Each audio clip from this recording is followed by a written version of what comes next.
Good morning बच्चों। आज हमारा क्लास है कक्षा 6 का सामाजिक विज्ञान का ज्योग्राफी बुक का, जो कि हमारी पृथ्वी है। चलिए अध्याय 1 में चलते हैं। अध्याय 1 सौरमंडल। आज हम लोग सौरमंडल के बारे में जानेंगे और चलिए स्टार्ट करते हैं। सूर्य दिन में चमकता है और अपनी किरणों को चारों ओर बिखेरता है, परंतु सूर्यास्त के बाद संपूर्ण आकाश छोटी छोटी चमकदार वस्तुओं से भर जाता है, जिनमें से कुछ चमकीले होते हैं एवं कुछ धुंधले। इनमें से कुछ टिमटिमाते प्रतीत होते हैं, मगर इन टिमटिमाती वस्तुओं में कुछ की टिमटिमाहट अन्य से अलग होती है। यानी कि सूर्य दिन में चमकता है और अपनी किरणों को चारों ओर बिखेरता है, लेकिन सूर्यास्त के बाद क्या होता है? संपूर्ण आकाश, पूरा आकाश जो होता है, छोटी छोटी चमकदार वस्तुओं से भर जाती है, जिनमें से कुछ चमकीले होते हैं एवं कुछ धुंधले प्रकार के होते हैं। इनमें से कुछ टिमटिमाटे प्रतीत होते हैं और मगर इनकी टिमटिमाटी वस्तुओं में कुछ की टिमटिमाहट जो होती है अन्य से अलग होती है, यानी सब अलग अलग तरह से टिमटिमाते रहते हैं। और इन चमकीली वस्तुओं के साथ प्रतिदिन चंद्रमा भी दिखाई पड़ता है। यह चंद्रमा अलग अलग समय पर अलग अलग आकार का दिखाई देता है। पूर्ण चंद्र को एक महीने में एक बार देखा जा सकता है। यह पूर्ण चंद्रमा वाली रात पूर्णिमा कहलाती है। 15 दिनों के पश्चात इस परिस्थिति में बदलाव दिखता है, क्योंकि इस समय चंद्रमा का काला भाग पृथ्वी की तरफ होता है। यानी कि इन चमकीली वस्तुओं के साथ हम लोग पर डे चंद्रमा को भी देखते हैं। और इस चंद्रमा, यह जो चंद्रमा है, अलग अलग समय में अलग अलग आकार का दिखाई देता है। यानी कि कभी इसका आकार छोटा हो जाता है तो कभी बड़ा हो जाता है, कभी पूरा हो जाता है तो कभी गायब सा हो जाता है। तो पूर्ण चंद्र को एक महीने में एक बार देखा जा सकता है। यह पूर्ण चंद्र वाली रात पूर्णिमा कहलाती है। यानी पूर्णिमा कब कहा जाता है?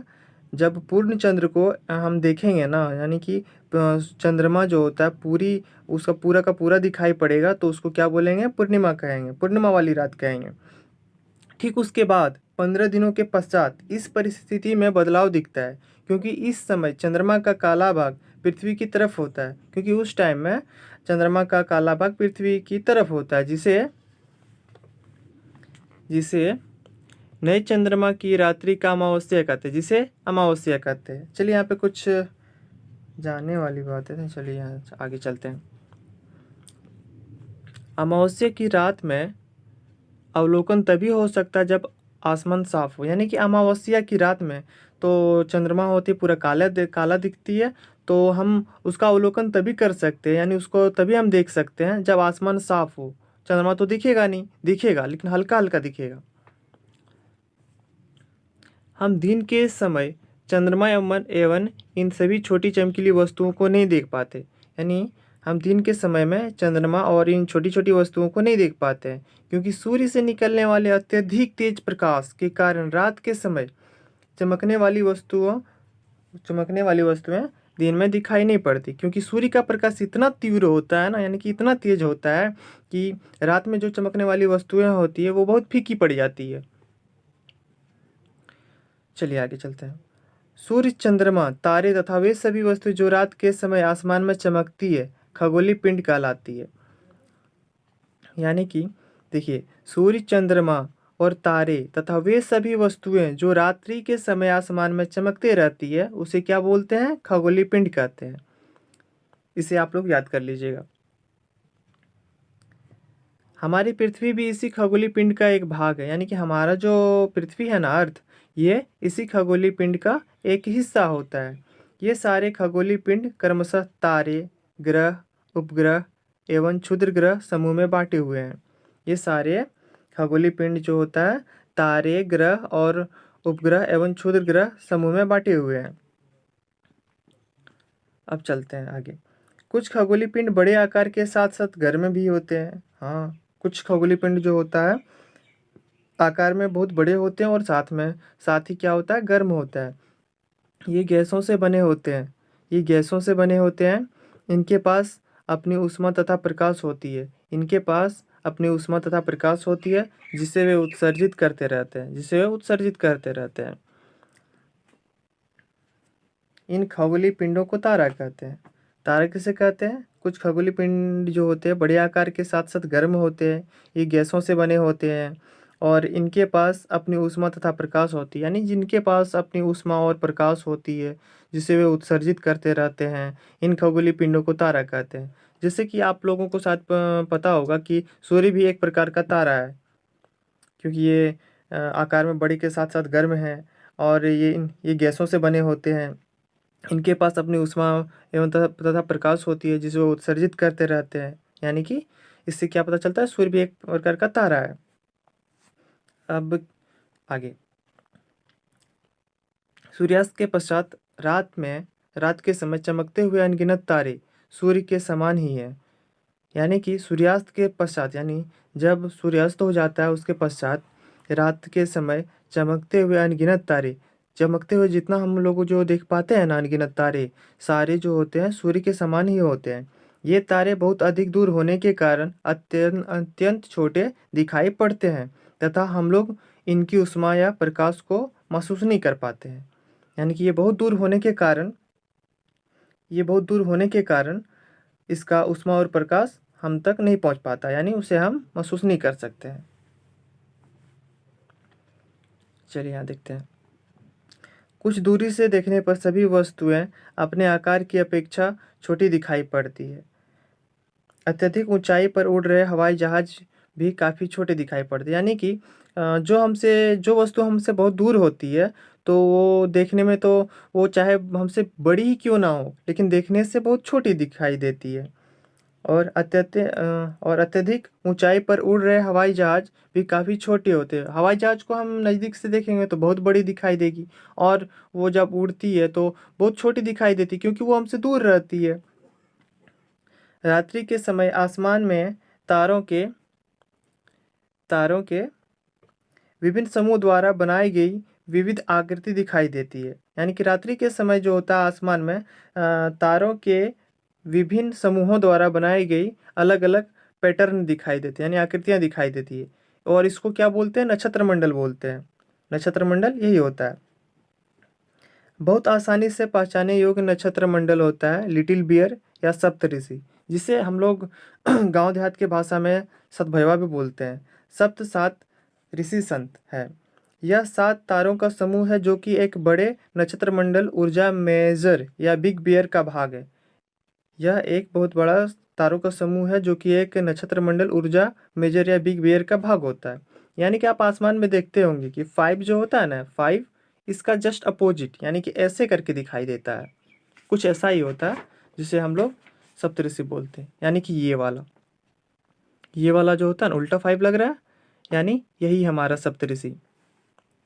और चलिए, प्राचीन काल के लोग यानी हमसे बहुत पुराने लोग रात्रि में आकाश का निर्धारण तारों के सहायता से करते थे। रात्रि के समय में दिशा का निर्धारण क्या करते थे? तारों की सहायता से करते थे।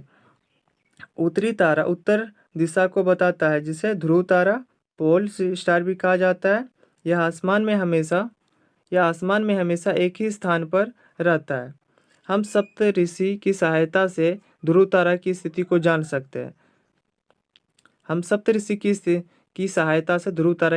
जान सकते हैं। चलिए जानते हैं, पहचानने की कोशिश करते हैं। 1 2 3 4 5 6 7 हो गया, यानी ये सप्तऋषि हो गया। और इसका जो दो तारा जो होता है ना, शुरू वाला, इसी के सीधा में एक बहुत बड़ा सा तारा होता है जिसे कि हम ध्रुव तारा कहते हैं। तो ध्रुव तारा को कैसे पहचानेंगे? सप्तऋषि का जो फर्स्ट वाला जो 2 तारा होता है, इसी के सीधा में हम देखेंगे तो एक बहुत बड़ी तारा होता है जिसे ध्रुव तारा कहा जाता है। चलिए, यह आसमान में हमेशा एक ही स्थान पर रहता है। यह जो होता है आसमान में हमेशा एक ही स्थान पर रहेगा। हम सप्तऋषि की सहायता से ध्रुव तारा की स्थिति को जान सकते हैं। अभी देखिए हम लोग, कुछ खगोलीय पिंडों में अपना प्रकाश एवं ऊष्मा नहीं होता। कुछ खगोलीय पिंड जो होता है उसमें अपना प्रकाश एवं ऊष्मा नहीं होता। वे तारों के प्रकाश से प्रकाशित होते हैं, यानी कि वे क्या होते हैं? तारों के प्रकाश से प्रकाशित होते हैं। साथ साथ सूर्य या किसी अन्य तारों के चारों ओर परिक्रमा करते हैं। ऐसे खगोलीय पिंड ग्रह कहलाते हैं। ऐसे खगोलीय पिंड क्या कहलाते हैं? ग्रह कहलाते हैं। ये सब याद कर लीजिएगा, ये सब मेन पॉइंट है, ये सब एग्जाम में आता है। चलिए, ग्रह को अंग्रेजी भाषा में प्लेनेट कहते हैं। ग्रहों को अंग्रेजी भाषा में क्या कहा जाता है? प्लेनेट कहा जाता है, जो कि ग्रीक भाषा के प्लेटाई शब्दों से बना है, जिसका अर्थ होता है परिभ्रमक, अर्थात चारों ओर घूमने वाला, अर्थात चारों ओर घूमने वाला। चलिए सॉरी चलिए सौरमंडल के बारे में हम लोग जान लेते हैं। सौरमंडल क्या होता है? सूर्य, 8 ग्रह, सूर्य हो और 8 ग्रह, उपग्रह तथा अन्य खगोलीय पिंड जैसे क्षुद्र ग्रह, एवं उल्का पिंड मिलकर के सौरमंडल का निर्माण करते हैं, जिसे सौर परिवार भी कहा जाता है। और इस सौर परिवार का मुखिया सूर्य होता है। यानी कि एक बार फिर देख लेते हैं सॉरी सूर्य, 8 ग्रह, उपग्रह तथा अन्य खगोलीय पिंड जैसे कि क्षुद्र ग्रह और उल्का पिंड मिलकर सौरमंडल का निर्माण करते हैं, जिसे सौर परिवार भी कहा जाता है। इस सौर परिवार का मुखिया सूर्य होता है। अब देखिए, सूर्य के बारे में हम लोग जानते हैं। चलिए आगे। सूर्य, जिसको सन बोला जाता है, सूर्य सौरमंडल का सबसे बड़ा सदस्य है। यानी सौरमंडल का सबसे बड़ा सदस्य सूर्य होता है।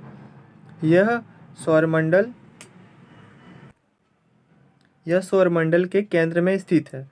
सूर्य का व्यास पृथ्वी से लगभग 109 गुना बड़ा है। यानी कि सूर्य का जो आकार है वो पृथ्वी से लगभग 109 गुना ज़्यादा बड़ा है। सूर्य का खिंचाव बल सौरमंडल को बांधे रखता है। सूर्य का जो खिंचाव बल होता है ना, वो सौरमंडल को बांधे रखता है।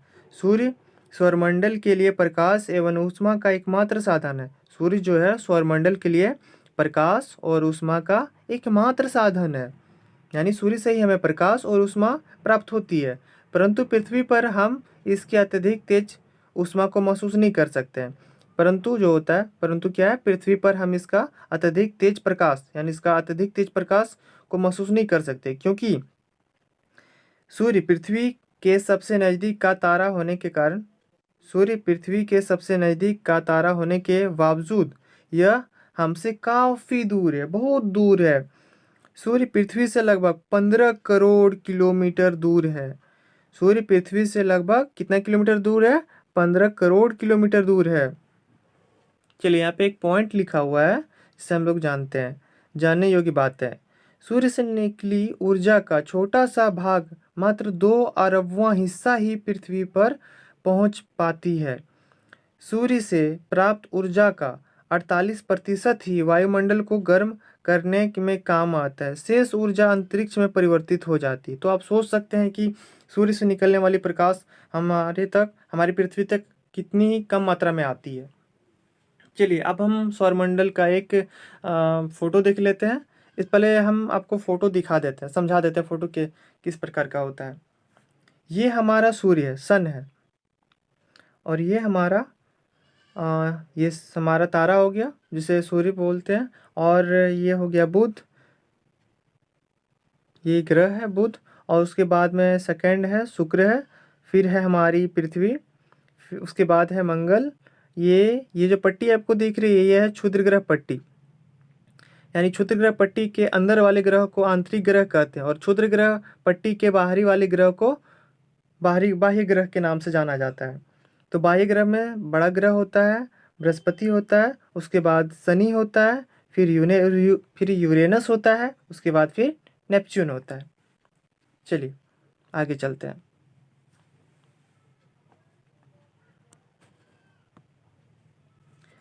सूर्य ऊर्जा का शक्तिशाली भंडार है। सूर्य जो होता है ऊर्जा का शक्तिशाली भंडार है।